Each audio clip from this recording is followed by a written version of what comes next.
Hello and welcome to episode 19 of Board Game Blitz, a podcast about all things board games that you can listen to in less time than it takes to take off all your gear when you come in from a romp in the snow. This week, we're doing the companion episode to our hot episode 5, and we're looking at games that are cold. First, we'll talk about a few games that we've played recently, like Rebels Unite, Happy Pigs, and Rex. Then, we'll bundle up and talk about some chilly games.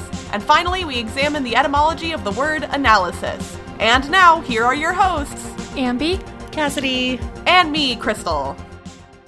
We haven't talked about recently played games in a while, so I have a couple to talk about today.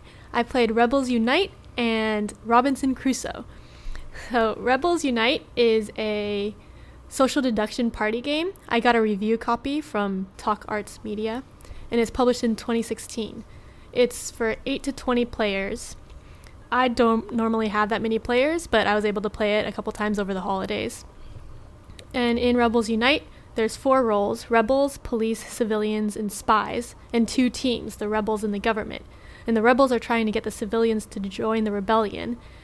And it's turn-based, so on your turn you can meet people, you see the person's card, and they see your card, or you can do a special power. We thought the game was okay, but the power of the civilians was you can switch cards with someone else, which was confusing and made the game a little swingy. So I'm going to be writing a review for the game on the website soon, so keep an eye out for that. And that was Rebels Unite. Also, I got to play Robinson Crusoe recently because we talked about First Martians in the last episode, so we played Robinson Crusoe, which is by Ignacy Trzewiczek. And it's spoiler alert, I did pre-order First Nice. Martians. Yeah, my friend pre-ordered it. But yeah, so my friend has Robinson Crusoe, and we just finished all the base scenarios of the game. We had lost the last one the last time we played, which was like 2 years ago, and like we keep wanting to play to finish it, but we like hadn't gotten around to it, and we got to play sometime recently, and we won, and that was exciting. Yay, victory! Yay. Yeah. Recently at my weekly board game night, somebody brought out the game Happy Pigs, and I looked at this game and said, hey, this looks cute and fun and has tiny little pig things that look adorable, so yeah, let's play this. And then he was like, yeah, it's not a kid's game. I was like, it says 8 and up. I was like, it's a kid's game. And he's like, just wait. I said, oh, okay. So I really enjoyed Happy Pigs. I'm going to say that up front. I don't get a chance to play a lot of economic games, which is interesting because I like heavy strategy. But that's just one aspect that I just haven't really gotten into, I guess. But in Happy Pigs, you are a farmer of pigs. And you get 4 actions that you get to choose from, and everybody kind of plays an action face down and reveals at the same time. If multiple people are doing the action, it splits how many of those actions you can take. So each day is a new card that gets faced up, and you can have 10 trade actions, and if only one person is doing the trade, then they can have 10 actions. But if there's 2, then it's split, so 5 and 5. The game plays through a year. So you have 4 seasons, and each season has 4 cards that you're playing through, and some of the cards have unique scenarios where you can get more in trade, or you can get more when you sell your big fat pigs, and stuff like that. The caveat to Happy Pigs is the pigs are not so happy if you have not vaccinated them by the end of a season, because they will in fact die, and the butcher will not take them. You have lost your sad little pigs. I lost, I think, 2, and I was almost in tears. I was like, why am I crying over these little rectangle pigs? But if you're looking for like a fun intro to an economics game, I really think that this is a good choice. It's cute and fun and light enough that I think it's pretty accessible to most players. I'd agree. I got to play Happy Pigs recently for the first time as well, and I've said before, I'm kind of a fan of Yellow and just about everything they do anyway, and this is another one that I just loved when I played it. Going a little bit darker and deeper than Happy Pigs, I recently got to play my very first game of Rex, Final Days of an Empire, which is a retheming of the classic board game Dune. Rex was released in 2012 from Fantasy Flight Games and is set in the same universe as Twilight Imperium, but technically does not have anything to do with the game Twilight Imperium, from what I've been told. I'd never played either Dune or Rex, or Twilight Imperium, before I played Rex, and so I was excited to try it out. I'm not going to explain everything in the game because there's a lot, but I'll try and give you a basic overview. In Rex, players control different interstellar races, all vying for dominance in a galaxy that's besieged by war. The races are asymmetrical, meaning they all have completely unique battle leaders, abilities, powers, and in some cases even victory conditions. During the game, players move around the board, they collect influence, which is the currency in the game, and they battle other players for control of different districts within the city. And they obtain cards that they get to use in battles. So, and to win the game, a single player has to control 3 of 5 strongholds on the board at the end of a turn, or fulfill their race's special victory condition. But what makes the game really cool is that players can form alliances with one another, so they can share some of their race's special abilities with their allies, and they can work toward a shared victory. But like, if you want to control strongholds, if you have a 2-person alliance, you have to control 4 out of the 5. If you have a 3-person alliance, you have to control all 5. And I'm the first person to admit that it often takes me a play or 2 of a complex game to completely grok how it works and feel like I know what I'm doing.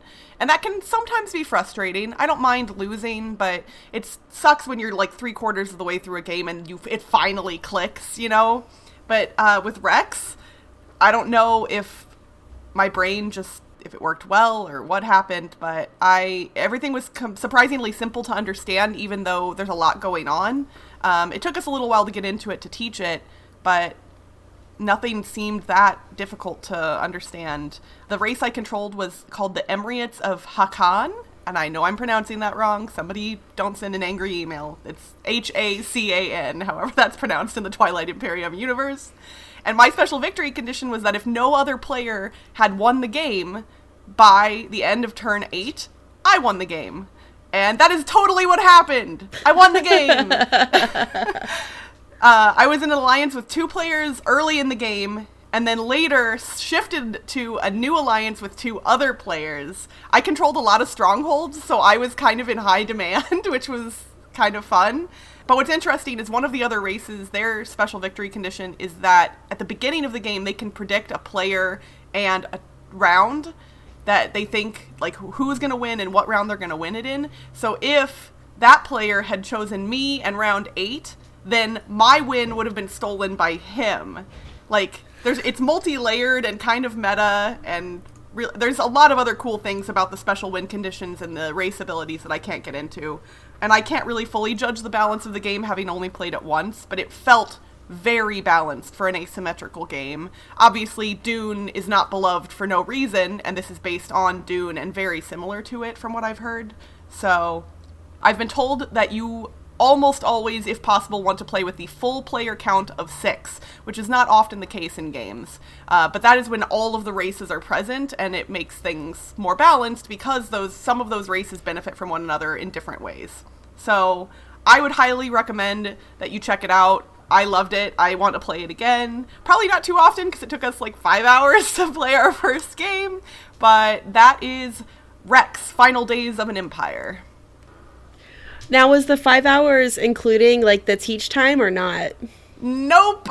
We started teaching around, I think, 6:15 or 6:30, and started playing around 7, and then we finished up at like 11:45. So not quite 5 hours, and we're not a crazy slow group, but the bidding rounds seemed to take quite a bit of time for us.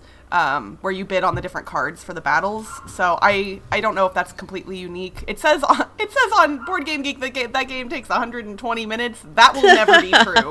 I mean, I guess maybe if you're playing with 3, that's possible, but don't play with 3. Play with 6. So it's long. Know what you're getting into, but I highly recommend it anyway. So that is Rex.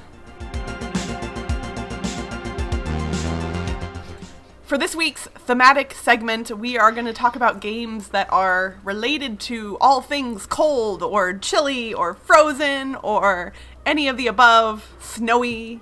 I don't know how many different synonyms I can come up with for cold stuff. But we figured since we did the hot, hot, hot theme in episode 5, that we would do the opposite and talk about games that are cold. So, ladies, what are some of your favorite games that are related to cold in some way?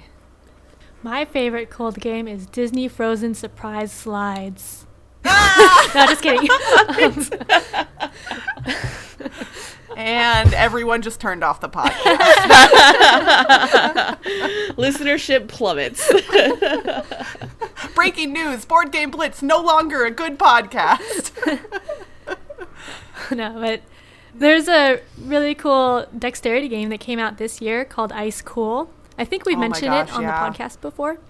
Yeah. But I think I talked about how I wanted to play it, maybe. Oh, okay. I want to play it. I definitely have now played it, so... Yeah, so you're like these little penguins trying to escape the penguin hall monitor at a school, and the penguins are weighted on the bottom and round, and so you flick them and they like go in weird directions. You can spin them and you can make them jump, so it's really cool. It was funny, I saw online, Literally. like, the double meaning of the name, like, hit me instantly, so I didn't realize that, like, other people weren't catching that it's high school, yeah. ice cool, like, and so when somebody was like, what? I was like, really? Like, I thought that was obvious, but I guess maybe not. Blown. Yeah, right? Another game that's related to cold that we've also, I believe, discussed on the podcast before would be Snowtails. I have said before that I'm not a huge fan of most racing games, but I love Snowtails. It is a lot of fun. It's a dog sledding game where you have to control both your speed and your direction by playing cards, and it's a lot of fun. So of the racing games that I've played, it's definitely one of my favorites. I think I've only ever played one racing game, but we won't discuss that right now. We'll save that for a later date. Ooh. I like the tease. I surprisingly don't have a favorite cold game. I was looking at my shelf trying to figure out if I even owned any game with anything related to that, and I just don't. I've played Dead of Winter and Arctic Scavengers were the closest things I've got to being cold, I guess. And Dead of Winter is only cold because it's called Dead of Winter. I completely forgot about Dead of Winter. You and I, Ambie and I, so we're Skyping on video, obviously. Ambie and I both had the exact same look on our face of, how did we not put Dead of Winter on the list? Well, so Dead of Winter, like, the theme itself, like, when you're playing the game, you don't feel like you're playing a game that's cold, right? Like, it's just the title that's cold. Like, you're fighting zombies. It's a zombie game, not a cold game, right? That's the way I don't know. So I don't necessarily think this would be a fun idea, but I would actually be curious to, like, play something like Dead of Winter, like, in, like, a walk-in refrigerator or something, like, you know, What? like, actually, no, like, I know that, like, but no, like, because, you know, people like to create, we've talked about how people use music to create The theme. ambiance, Mhm. and I wonder if, hey, you know what? That might speed some people up in decision making if you are in a Oh, walk-in. man, it would if they're freezing. Yeah, when you take your turn, you get to leave for a few seconds. Ooh, yeah, maybe. I'm not, and for the record, Board Game Blitz does not advocate playing games in incredibly cold locations. Yep, please don't. see your doctor. Don't. We're not medical. We don't give medical advice. Please do not play Dead of Winter in an ice cooler. But really, could temperature, this is off track, I don't care, could temperature potentially add to the ambiance of a game? I don't think that's something that many people have probably even considered. And obviously there's a discomfort level with either hot or cold, but could that theoretically add to, or do you think it would only detract from because of the Distraction. badness? So Yeah. I think it depends on the person, right? So if you really want to get into the theme, then having a cooler temperature might help you get into that. But also, if you're like me and you're freezing all the time, it might just distract you from your actual objective in the game. Like, all I'm picturing is, like, you're like, hey, no, we're going to play Dead of Winter, and it's going to be super cold, so everybody bundle up, you know, put on your heavy coat and your Or your gloves and your parkas. hat. Like, I'm thinking, everyone knows in advance. I think it would be difficult to move pieces with gloves on, though. Mm-hmm. So Well, that would... I don't know, most of them are standees. You just have to clamp on With to them. cards? Just, like, pinch them cards- like cards babies is pick up tough. things. Cards would be tough. Yeah, I need to grab a Crossroads card, but I can't pick it up. Yeah, Well, so- I would love to hear. I mean, obviously, it's somewhat of a ridiculous idea, but I'd love to hear from our listeners what they think. So, in the Full immersion Board Game gaming. Geek Guild for this episode, please feel free to weigh in on whether you think temperature could add to the ambiance of a game experience. Yeah, but please don't actually go play in a cooler. Or if you do, we are not responsible for anything that happens. I mean, at the very least, if you, like, in your house, you could maybe turn the temperature down, like, a few degrees below where it normally is, and maybe just make it a little bit colder. Ambie's shaking her head. She's like, My no. house is normally at like 60 already, so I don't want to get cold. Gaming is not about being comfortable, Ambie. But Another game that is related to our theme that I wanted to give a shout out to, even though I've never seen it in person or played it, is Ice Cube, which most people probably haven't heard of. It is a Milton Bradley game from 1972 that our podcast friends over at Flip the Table reviewed back in episode 90 of theirs. And it is literally a game where each player controls an ice cube. Like, it's been put in this specific mold, and the ice cubes then are subjected to basic torture throughout the course of the entire game, like salt, and a warm shower, and a bath, and a bucket of water throughout the course of the game. And the goal is to get your ice cube to last the longest. And it sounds really dumb, and the Flip the Table guys went in thinking this is probably going to be really dumb, and they ended up having a blast with it. And I weirdly really want to play it. me too.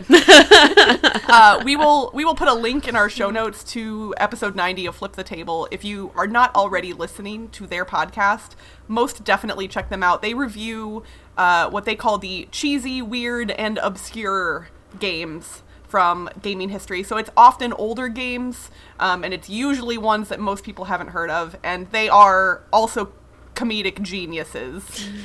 They are so funny. They do a battle of wits every episode where they compete, and the guys are just super witty and hilarious. So definitely give Flip the Table a listen if you have not before. And if you have a copy of Ice Cube laying in, like, maybe your grandparents' basement that you are not using, please feel free to send it over to me, because I desperately want to play this game. Another game that has a cold theme that's kind of funny is Igloo Pop. It's a kids game where I know why you said it like that. where It is. It's you true. are a yeti and you're hungry and looking for fish sticks. So you pick up these igloos and are shaking them to see how many fish sticks are in there. It's really like these little igloos, and they have beads in them, and you're just shaking to see how many there are in there. But thematically, you're a yeti, and then when you bring it home and open up the igloos, there's little Eskimo children in there instead of fish sticks, and then they roll out and say, "Wee, that was fun. Let's do it again." What? That's what it says in the instructions. Oh my god, I am horrified by this game. Okay, for the record, though, it is tons of fun, because it's like there's a real-time aspect to it too, right, Ambie, if I Yeah. remember correctly? Like, everybody, so all the igloos are sitting around, and everyone simultaneously picks up igloos and shakes them a little bit and puts them back down and grabs another one and shakes Yeah. it, and you're like trying to find specific numbers, and all the igloos have a little sticker on the bottom of them that says how many are in it. Yeah. But then you obviously aren't looking at that, you're just shaking them. And it's so funny because, like, you'll be like, oh, I'm certain that there's, like, 2 in this one. And you'll collect it, and then it'll have, like, 7 in it. And you're like, wait, what? Like, probably not that extreme, but it's hard to tell. The 2 one is usually easiest to tell. Yeah, the 2 is easy. Yeah, the higher numbers are really hard. And you're betting on what you think it is. So the cards, there's a card that says, like, 7, and then if you think your igloo has 7, you put it on there. But yeah, it's pretty frantic and a very funny theme. And a couple of other games that fit the theme are A Few Acres of Snow and K2, which is a game where you're climbing a mountain. I've never played either one of those, but I've heard good things about both. I'm telling you, I must just not like things that are cold. And I mean, yeah, I don't like live cold, in but- Ohio. See, like, I can say I don't like things that are cold, and it makes sense because I moved from the Midwest to Nevada, so. Yeah. But cold themes can be fun. Yeah. As long as you're not in a freezer while you're playing it. And there's even some kids games, some mass market games that have a chilly theme, like the classic game Don't Break the Ice, which I think probably a lot of us played when we were little. I played so much of it when I was a kid. So much of it. I mean, for a dexterity game, like, it's pretty cool, like, knocking out the little blocks of ice and leaving the rest of them intact. Like, that's kind of interesting. And I'd say, similarly to other dexterity games, it's nice because it's something approachable for kids, but not mind-numbingly boring for adults. And I didn't throw the numbingly in there on purpose, but now that I've said it, I'm very glad I did. Oh, puns. Puns for days. All right, so those are some cool...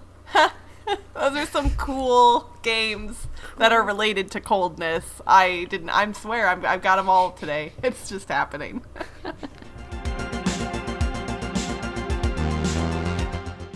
Since we're talking all things Frozen this week, I wanted to explore part of the term analysis paralysis, which is the state of overanalyzing or overthinking a situation so that a decision or action is never taken. It happens to a lot of players and can freeze up the action in a game. So let's dive into the etymology of the word analysis.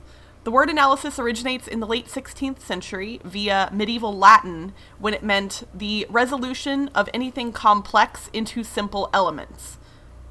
The opposite of the word analysis is synthesis. So analysis can be traced back through the Greek words analusis and analein, meaning unloosen or to release or set free. The parts of that word, ana, literally meant up, back, or throughout, and lain meant to unfasten. So, up and unfasten gets you analain, which gets us to analysis. So it's literally unfastening the parts by going up through them. So here's hoping that a little more knowledge about the word analysis will help you avoid letting your analysis paralysis overtake you during your next game. It does all the time. I hate it. And I'm at least, like, I'm super conscious of when that happens to me, and I apologize for it in the moment, but yeah, it's tough. We wanted to give a shout out to all of our recent reviewers through iTunes, which are Wombat, Jason, Andre Dumas, More Lamar, and Luman. Thanks again for all the positive feedback, and we always appreciate any feedback and look forward to hearing from you guys.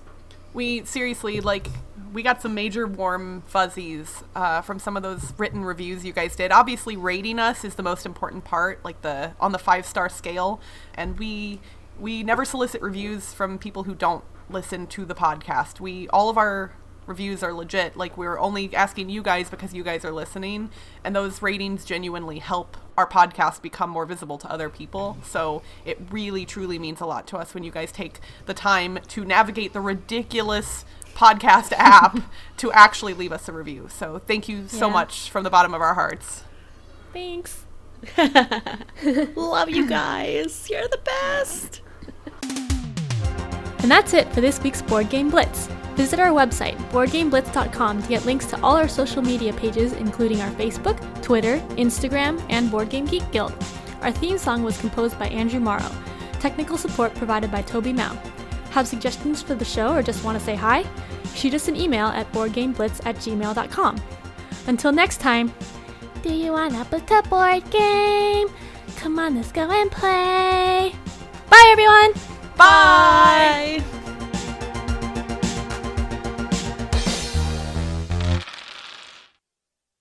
We haven't played any games recently. Yeah. And the podcast is canceled. It is. You are a Yeti shaking these Eskimos to see. You think there's fish chips in there, and you're trying to count how many there are in there. You just said you're shaking the Eskimos. Oh, shaking the igloos. Sorry. But then when you get home, you open up the Eskimos and there's little open up the igloos. Oh my god, this got very, very horrible very fast.